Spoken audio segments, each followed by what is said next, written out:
Thought I'd do a quick 1 year's owner review of my Hiker Highway Basic camper. I bought this, I ordered it in 2020 and it took almost a year to be ready. I picked it up in January of 2021. So it's been just a little over a year since I've had it, and I have been very, very happy with it. Um, Taking it on some pretty long camping trips. It's been all the way from Tennessee to Utah and back. Camped all around Tennessee, North Carolina, Missouri, and I've slept in it just here in my house a bunch as well.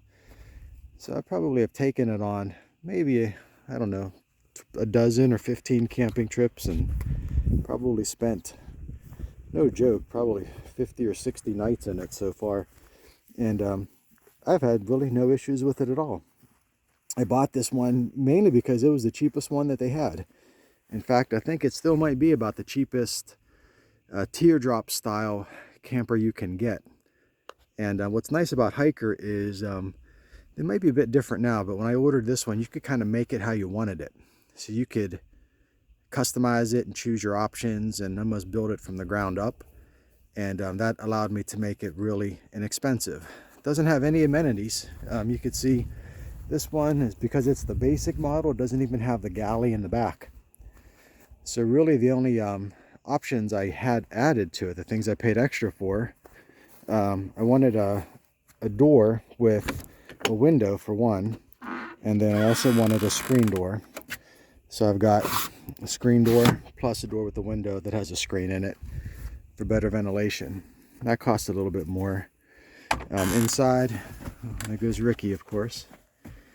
Inside, you can see there is not much to it at all. It's pretty bone stock. Got the shelves in the back. If there was a galley, you'd be accessing those shelves from the back. And then you got a shelf up here in the front, and it's got an electrical connection, but it doesn't have any electrical functions. So anything that I use electric wise, I got to plug in, and that means that there's pretty much nothing to go wrong with it. So it's been great. For heat, I've got an electric mattress pad under here, so this whole bottom section gets nice and warm. And then I got a little electric space heater if I really need it. It's got a crank vent on the top. It's not electric, there's no fan in there, but it does open up for some more ventilation. And of course, 2 windows on each side with screens. And I keep all my stuff in little bins like that, and I got a big toolbox on the bottom for heavier stuff.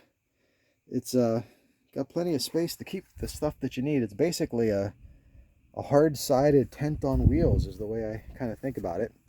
Oh, I did add a toolbox on the front.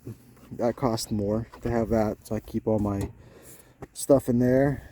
It's got 15-inch wheels, which is nice. And it's called a highway, like that's the model, is a highway, but I've had this thing way off of the highway.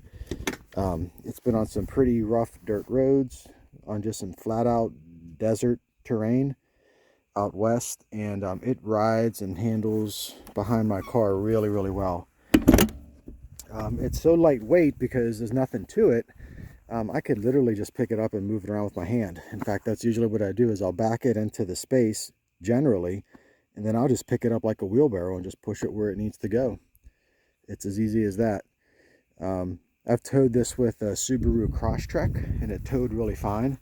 I've got a 4Runner now, and it tows even better with a 4Runner, but it's under 1,000 pounds empty. So, I mean, there's really not much to pull around. So there isn't a lot of information on the basic ones out there. Most people that get these, when they order them, they get, you know, the whole kit and caboodle. So I thought I would just do a little video and show you the basic one and tell you that it's a well-made camper. It's been good for me, and been completely happy with it. There you have it.